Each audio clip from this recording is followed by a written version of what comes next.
Das ist Klappe, die erste.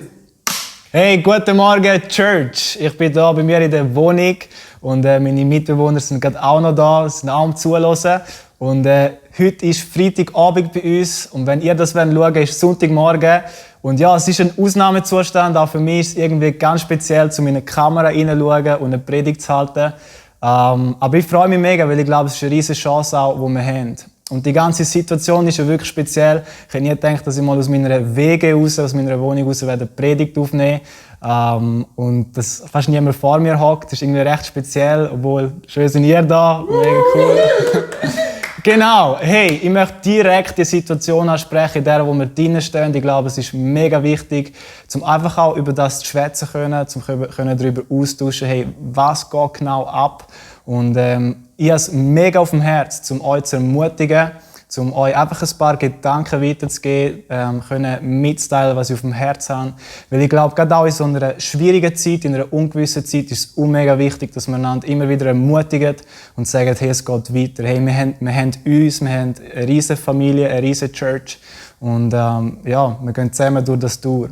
Vielleicht kennst du mich noch nicht. Mein Name ist Robin, ich bin Pastor in der FEG und freue mich mega, wenn es Leute hat, die sich dazu schalten, dazu hören. Ja, herzlich willkommen in der Online-Church. Ich glaube, wir sind in einer Zeit, wo, soll ich sagen, ich will nicht negativ sein, aber es ist wirklich eine wüste Zeit, kommt es mir vor. Wir laufen in so eine Krise rein, niemand weiss genau, hey, was machen wir, wie gehen wir mit dem um. Und ich hatte so das Bild von einer Wüste. Und ich glaube, in einer Wüste ist es einfach nicht so nice. Es ist nicht so cool, weil du hast auf einmal nicht mehr das Wasser, das du vorher hast. Fühlst dich vielleicht so ein bisschen trocken. Du schaust um dich herum und alles, was du siehst, ist Sand.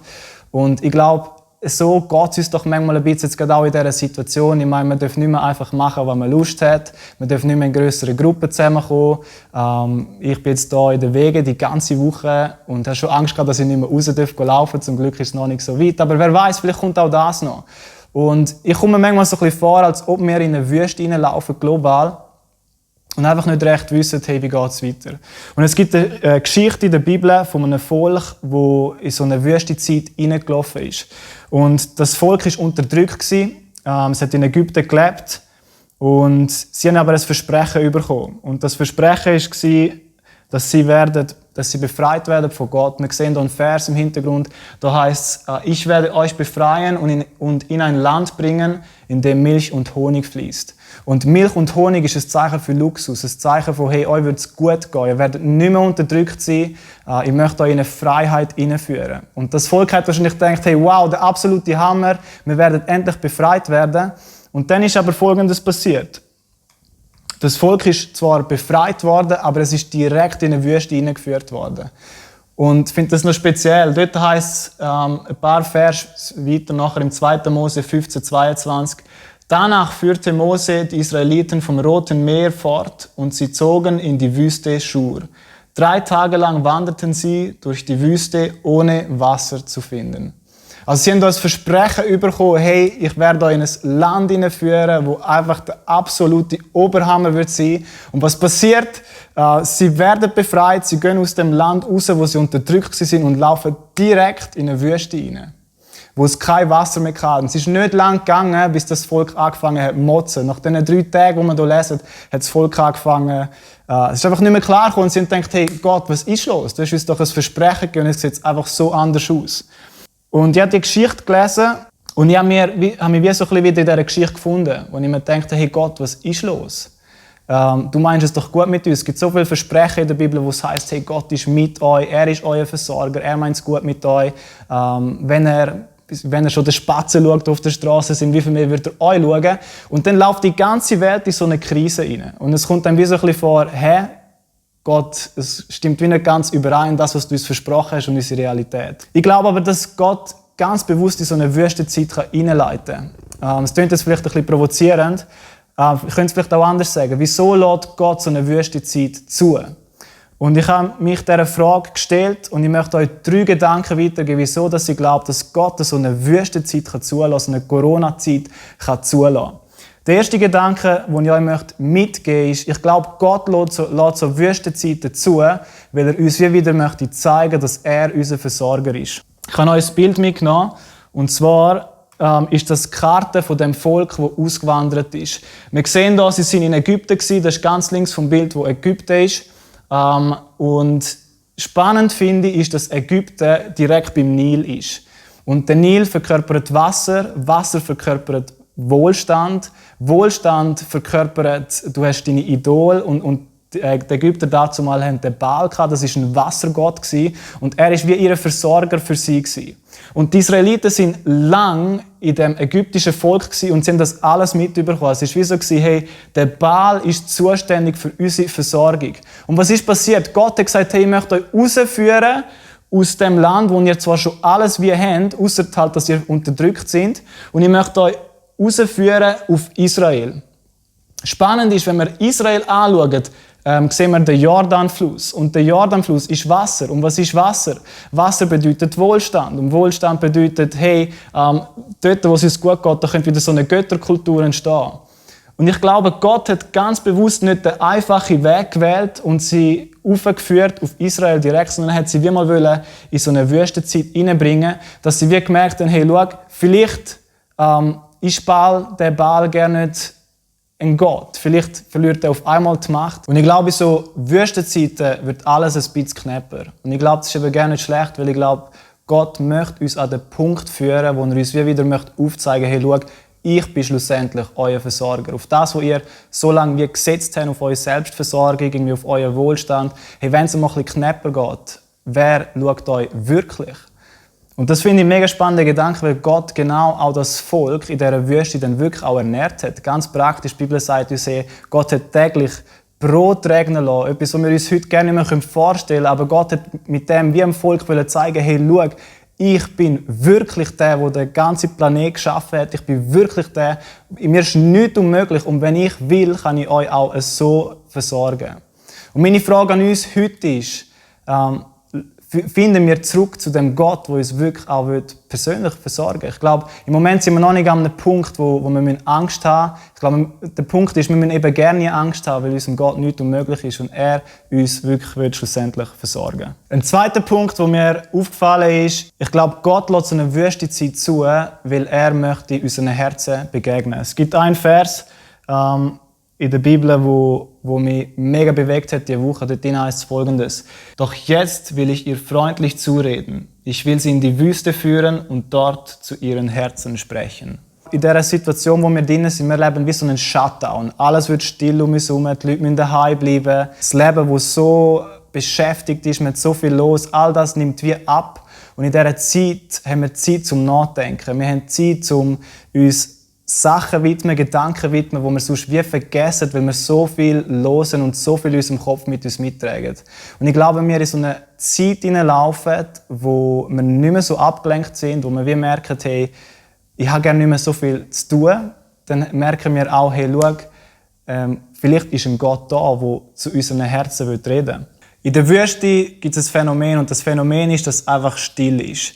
Du hörst nichts. Und ich glaube, gerade auch wenn wir in die Berge raufgehen zum Beispiel, wenn der Margelkopf rauflaufst und du zuoberst ankommst und einfach mal los ist, merkst du, dass es absolut still ist. Du hörst keinen Verkehr, vielleicht merkst du auch, dass deine Gedanken zur Ruhe kommen, dass alles irgendwie einfach entspannter wird. Und ich glaube, Gott möchte uns an so einen Punkt anführen, dass er eben wirklich unsere ganze Aufmerksamkeit hat. Und ich glaube, darum hat er das auch hier so geschrieben in diesem Vers.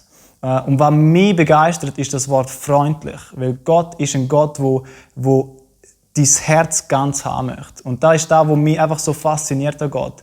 Gott ist nicht jemand, der uns in die Wüste hineinführen und sagen, hey, ich check's endlich mal, sondern er möchte uns freundlich an den Ort hinführen, wo wir wie merken, hey, wow, ich bin so geliebt von dem Gott. Er will zu mir reden, er möchte irgendwas mit mir anfangen.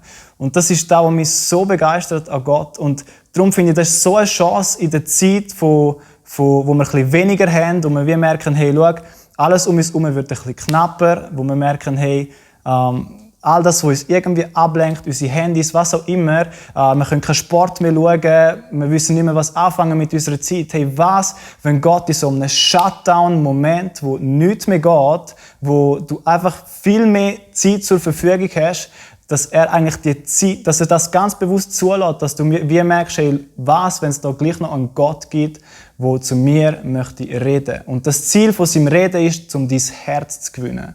Und noch ein dritter Gedanke, der mir gekommen ist, ich glaube, Gott lässt so Wüstenzeiten zu, um unsere Identität zu stärken.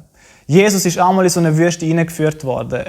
Hat sich taufen lassen in dem Jordan, in dem Wasser und wieder das Bild von, hey, da ist Versorgung rum, da ist Wohlstand rum, da ist Ganzheit rum. Und nach dieser Taufe ist da, sagt uns die Bibel, ist er direkt in die Wüste geführt worden, und zwar vom Heiligen Geist. Und als er in dieser Wüste angekommen ist er versucht worden. Er hat genau die gleichen Tests durchlaufen, die wir jetzt eigentlich auch durchlaufen.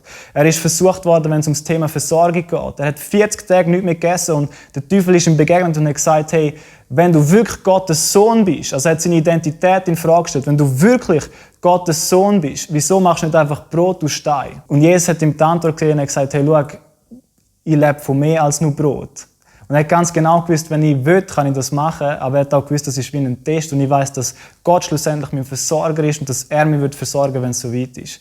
Und so hat der Teufel ihm versucht, er hat ihm auch hat gesagt, hey, schau, wenn du mich anbetest, möchte ich dir alles geben, alle Länder, alles, was dazu mal existiert hat, das ganze Reich, hey, ich möchte es dir geben, wenn du von mir runterknüllst und mich anbetest. Und Jesus hat gesagt, hey, ich brauche das nicht, weil er hat gewusst, wer er ist und er hat gewusst, dass er die Macht irgendwann auch bekommen wird. Jesus ist dann auch auf seine Identität angegriffen worden, wo der Teufel ihm dort wie gesagt hat, hey, schau, wenn du willst, kannst du von da oben runterstürzen. Er hat ihn auf den Tempel aufgenommen und gesagt, hey, schau, kein doch von da runter, weil wenn du wirklich Gottes Sohn bist, dann nachher kommen Engel und sie fangen dich auf. Und Jesus hat aber gewusst, hey, ich mache nur das, was mir der Vater sagt und ich fordere ihn nicht raus. Und ich finde das so ein krasses Bild, weil Jesus nach diesen 40 Tagen wieder aus dieser Wüste rausgeführt worden ist und nachher viel stärker aus dieser Wüste und gefestigt aus dieser Wüste rausgelaufen ist, indem er gewusst hat, wer er ist. Die Bibel sagt es folgendermaßen: Am Anfang, bevor er in die Wüste hineingelaufen ist, heisst es, vom Heiligen Geist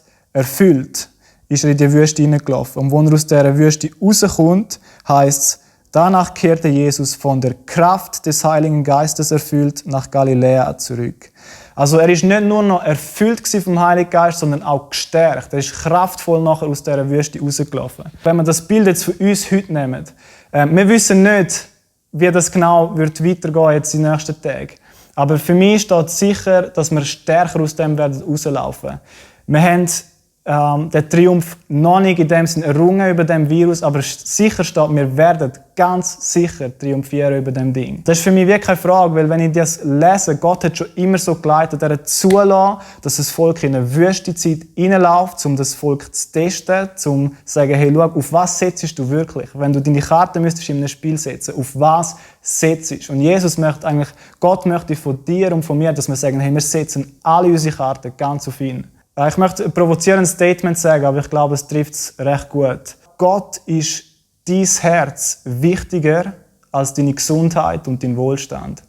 Und wieso sage ich das? Gott ist auch dein Wohlstand und deine Gesundheit extrem wichtig. Aber dein Herz ist ihm noch viel wichtiger, weil ich glaube, Gott sieht noch so viel tiefer. Er sieht schon lange hinter die Wüstezeit vorbei. Er sieht da durch. Und wenn er eigentlich wirklich will, ist dir das ewige Leben schenken. Und ich glaube, das ist das, was wir so vergessen, wenn wir eben so abgelenkt sind, wenn wir so in unserem Alltag uns bewegen und in unserem Trott und einfach einen Tag Wecker schellen, wir gehen arbeiten, man kommt heim, trinkt vielleicht das Feierabendbier und Tag 1 ist gelaufen. Und so verbringen wir Jahre für Jahre, ohne dass wir es checken. Und checken eigentlich gerne, dass Jesus, dass dann Gott ist, der das ganze Universum geschaffen hat und eigentlich sagen will, hey, schau, ich möchte dir ein Geschenk machen, ich möchte dir das ewige Leben schenken. Und wir verpassen es irgendwie so oft. Und mein Wunsch ist, dass in dieser Zeit, dass viele Leute, gerade auch in der Schweiz, von dem Papierchristentum, von dem Kulturchristentum zurückkommen zu dem Herzenschristentum. Zurückkommen dass wir verstehen, hey, da ist ein liebender Gott und was er sich wünscht, ist eine Beziehung zu haben mit uns. Durch Jesus, wo uns das Geschenk vom ewigen Leben einfach anleitet und sagt, hey, glaub's, nimm's an, es ist da. Und darum glaube ich, lässt Gott so eine Wüstenzeit zu einem Moment. Eine Wüstenzeit hat auch einen Klang. Und ich glaube auch, dass oft der Klang, den wir mitbekommen, ist Panik und Angst.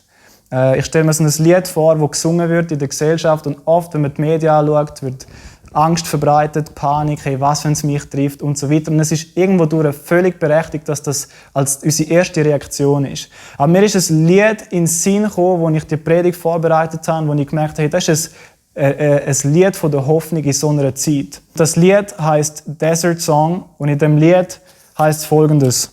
Ich möchte euch kurz ein paar Ziele vorlesen.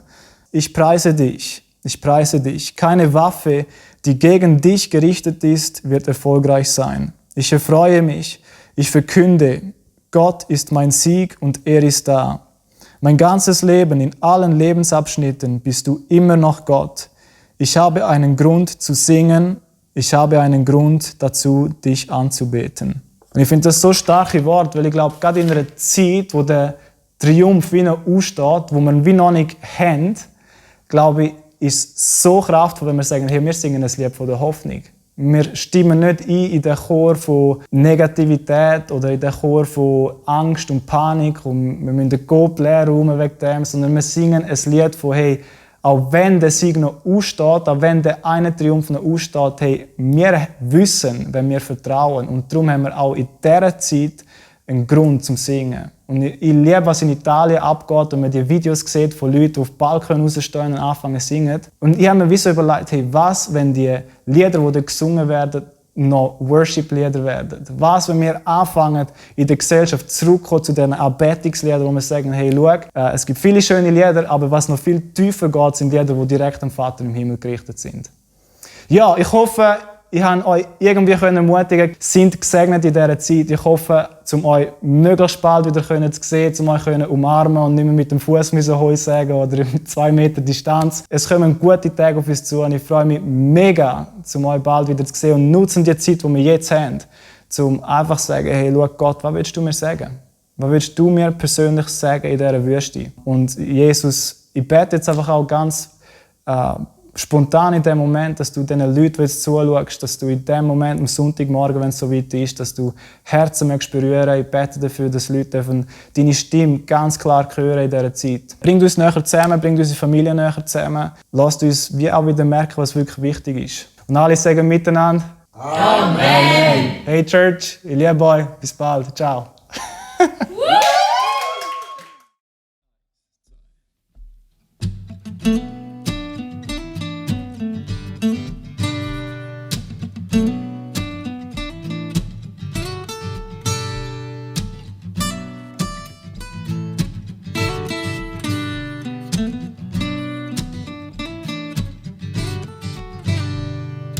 This is my prayer in the desert, when all that's within me feels dry. This is my prayer, my hunger and me. My God is the God who provides. And this is my prayer in the fire, in weakness or trial or pain.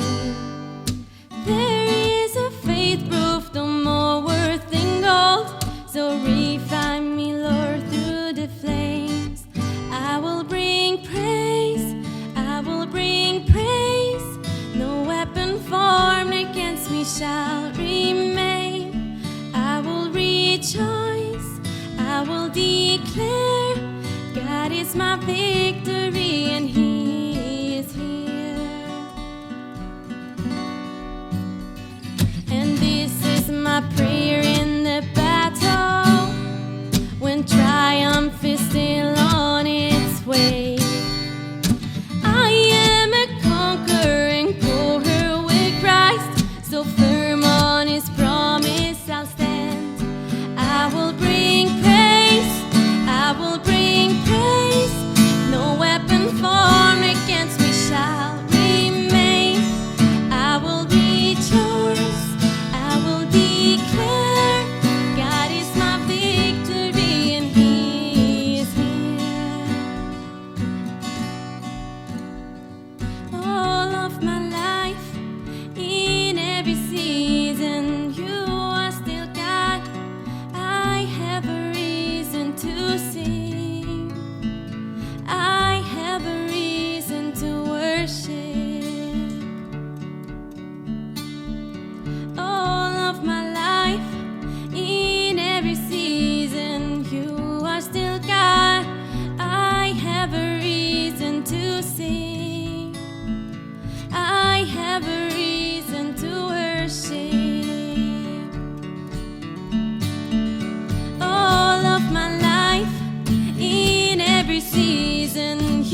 share.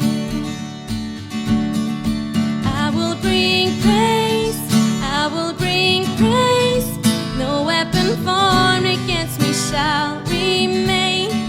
I will rejoice, I will declare, God is my victory and He is here.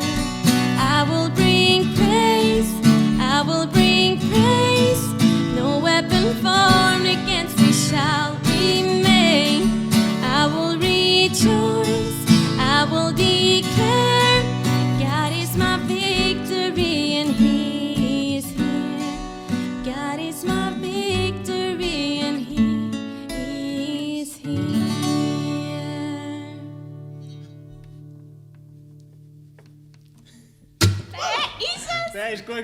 Ja, liebe Gemeinde, es freut mich, dass ich auch als zweiter Wegegenosse von Robin euch noch ein paar Sachen weitergeben darf, kurz ein paar Sendeminuten haben.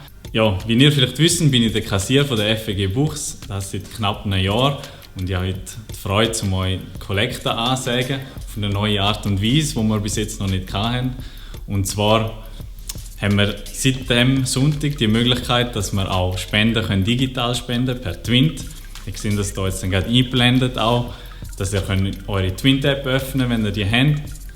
Und dann einfach den QR-Code scannen und einen Betrag eingeben, den ihr wollt. Und so uns direkt unterstützen können. Auch in dieser Zeit, wo viel Ungewissheit herrscht, sind wir natürlich mega dankbar und froh und auch angewiesen auf das, was ihr gebt und wie ihr uns unterstützt. Ja, ich möchte mich herzlich bedanken bei euch für alles, was ihr gebt und sind gesegnet dafür. Und ich hoffe auch, dass das eine oder andere natürlich zusammenkommt. Ich freue mich, euch auch bald wieder zu sehen persönlich. Machen's gut.